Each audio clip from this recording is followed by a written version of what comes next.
Deuxième partie de votre émission d'information sur Covid-19 et nous débattons ce jour du thème Covid-19, évolution des tests de diagnostic. Docteur Issaka Maman, biologiste, chef de laboratoire de biologie moléculaire virologie à l'Institut national d'hygiène ici au Togo. Et nous parlons bien sûr de l'organisation du prélèvement du nord au sud. Comment est-ce que ça se passe dans tout son ensemble? On était sur le point des laboratoires. Effectivement, donc nous avons au total 8 laboratoires. Oui. Alors, pour ce qui concerne les prélèvements, dans tous les districts du Togo, il a été organisé ce que nous appelons les équipes d'intervention rapide. Et ces équipes d'intervention rapide s'occupent des prélèvements, de la conservation et de l'emballage et de les transports jusqu'au laboratoire. Donc, s'il y a des cas au nord, que ce soit dans la région centrale, région de la Kara ou région de Savane, dans chaque région est organisée autour de la direction régionale de la santé, avec les districts, et ils ont des équipes. Donc, s'il y a des cas suspects, il y a des moments où ils vont faire des prélèvements, que ce soit à domicile ou au lieu indiqué.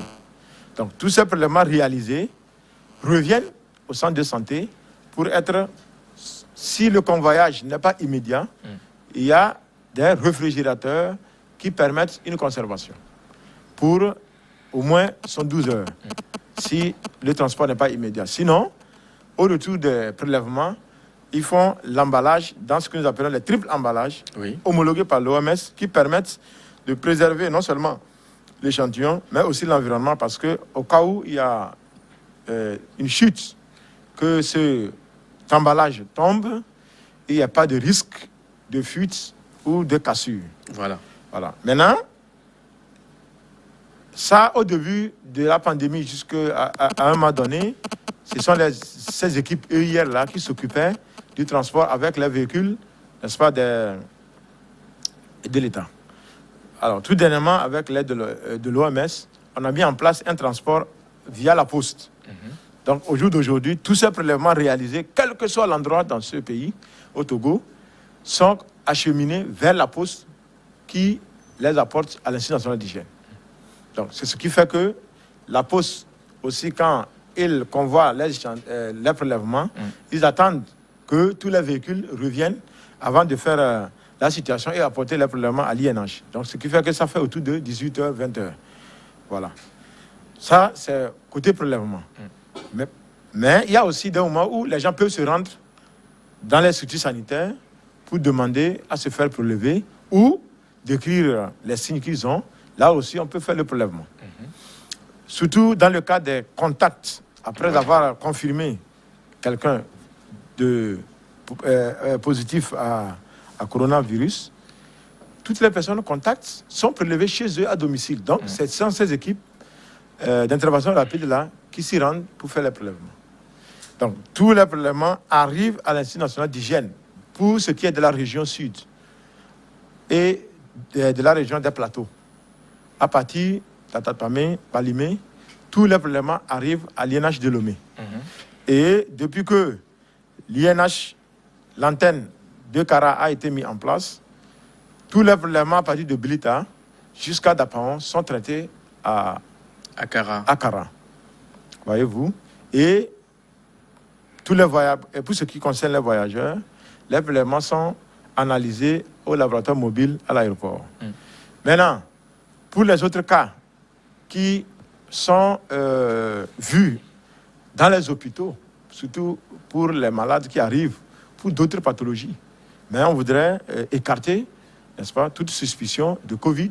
Donc, les plateformes dont j'ai cité, dans les CHR d'Apaon, au CHU Kara, Sokodé, au CHU So, s'occupent de ces cas.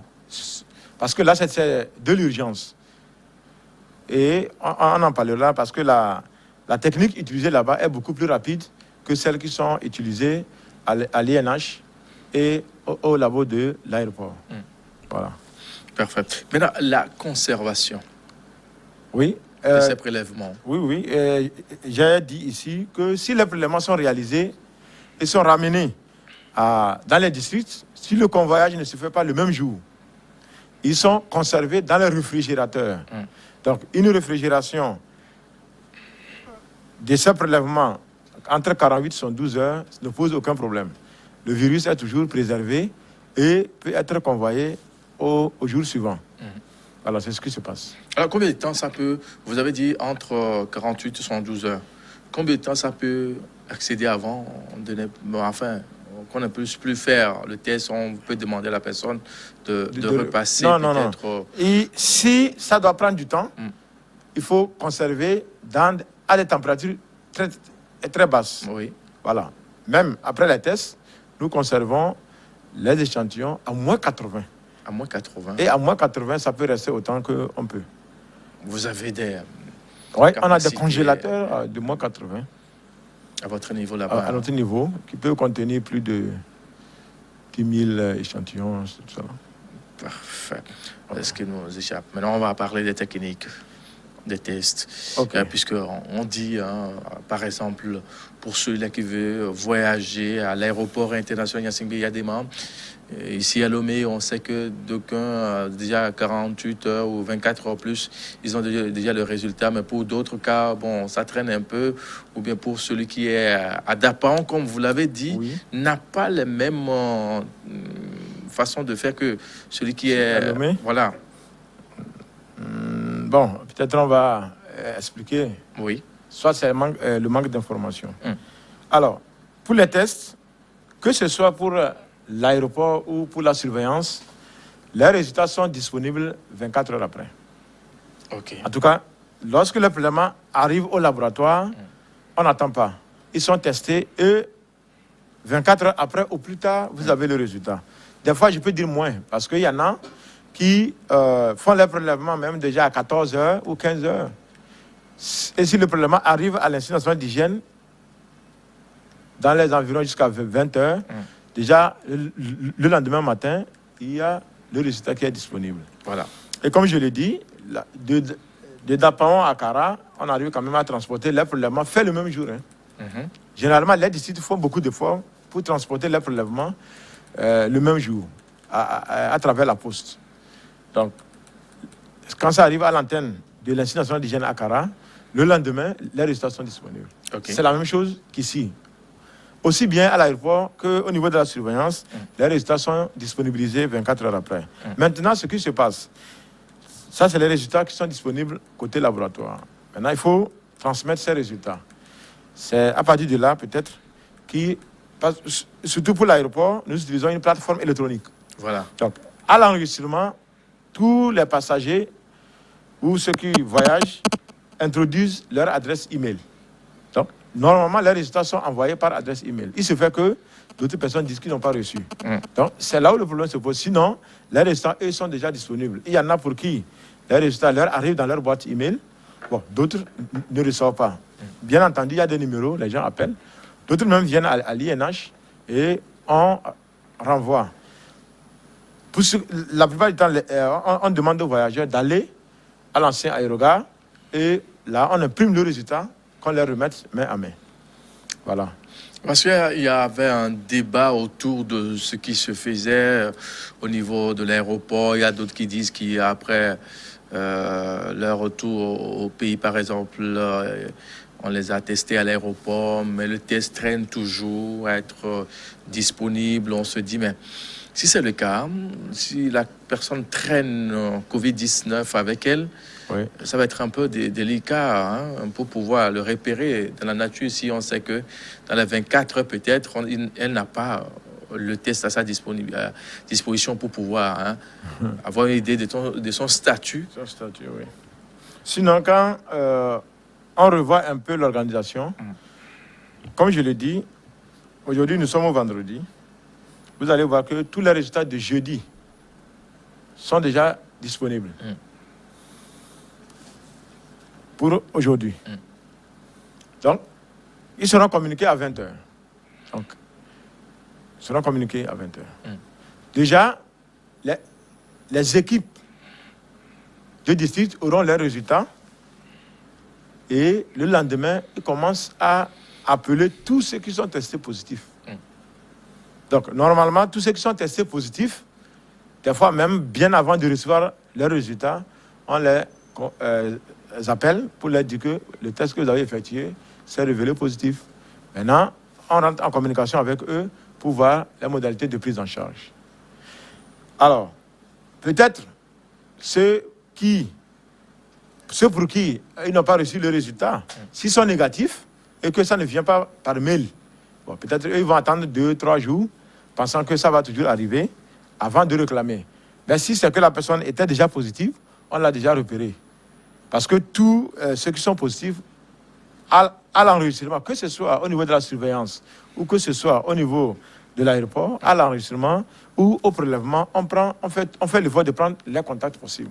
Donc, dès que les tests se révèlent positifs, les équipes EIR dont j'ai parlé, d'intervention rapide, de chaque district, s'occupent de ces personnes. Et on les appelle, on les notifie le résultat, et maintenant, s'il faut l'amener au CHLM commune ou dans les hôtels, ça se fait. Parfait.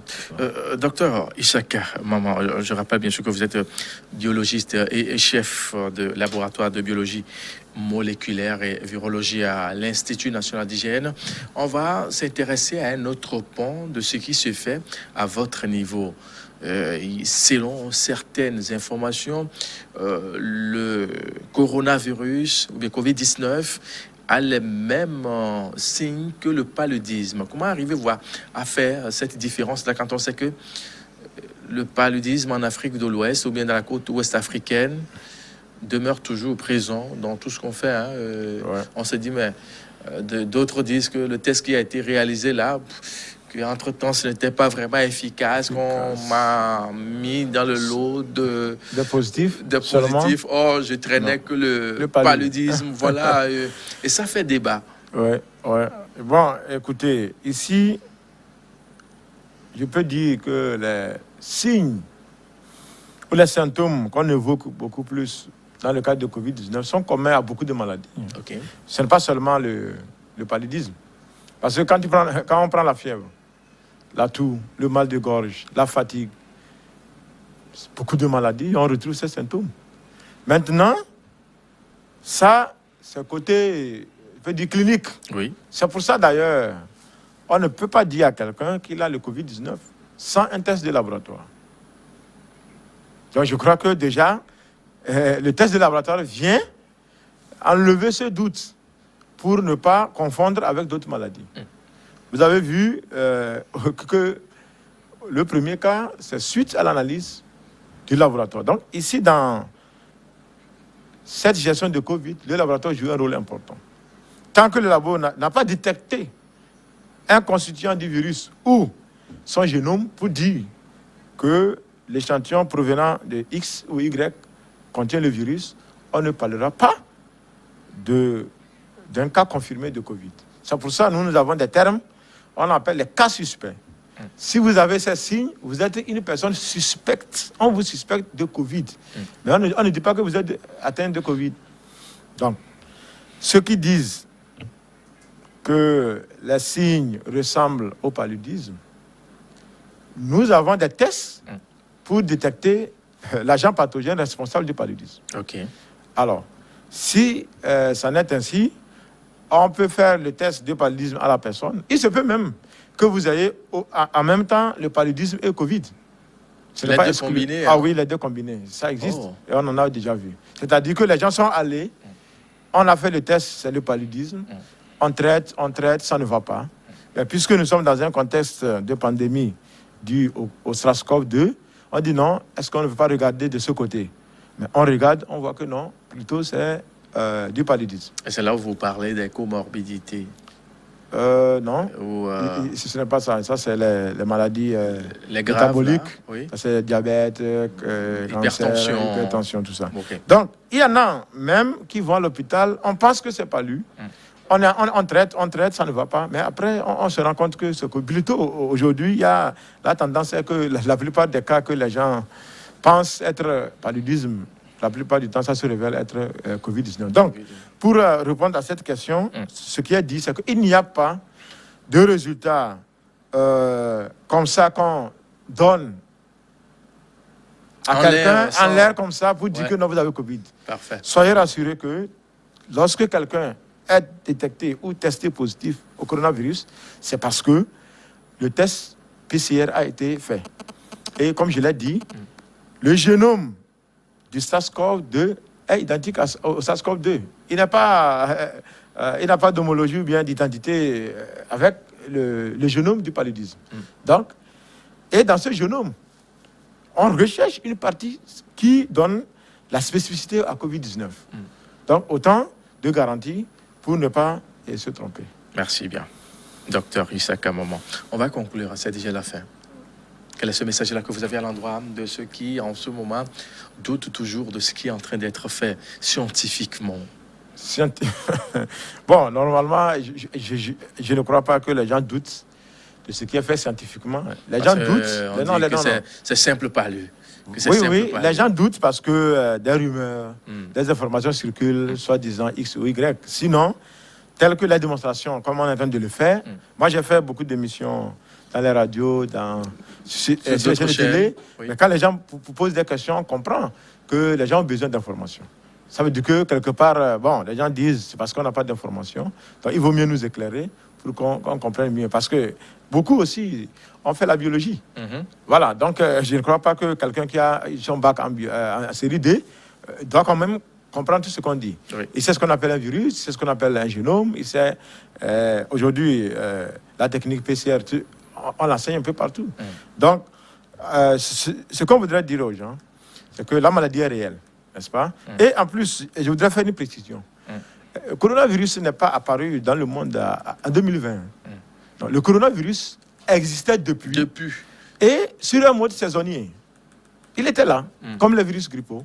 Seulement, ce sont des virus à ARN qui ont une capacité de mutation extrêmement élevée. Et quand on parle de mutation, parfois des erreurs glissent et conduisent à un virus différent. Du virus parental. Et par moment, lorsque cette différence porte sur une caractéristique importante du virus, comme ce qu'on a observé en 2019, notamment sur la protéine qui lui permet de s'attacher aux cellules et infecter les gens, là, il prend une autre tournure. Ouais. Et ce qui devient dangereux pour l'organisme. Donc, ce n'est pas un virus. D'autres pensent qu'on vient de créer le virus. Donc, le virus existait. Et ce qu'on voudrait rassurer aux gens, c'est des virus qui existent. On les surveille. Mais par moment, comme je le dis, il y a des virus qui échappent et obtiennent des caractéristiques qui leur donnent une virulence très élevée. C'est aussi le cas des virus grippaux. Voilà. Merci bien, docteur Isaka Maman, biologiste et chef de laboratoire de biologie moléculaire virologie à l'Institut national d'hygiène. Messieurs, mesdames, merci pour votre fidélité. Le coronavirus est une réalité. Prenez grand soin de vous. On se retrouve le lundi prochain, toujours avec le même plaisir. À très vite.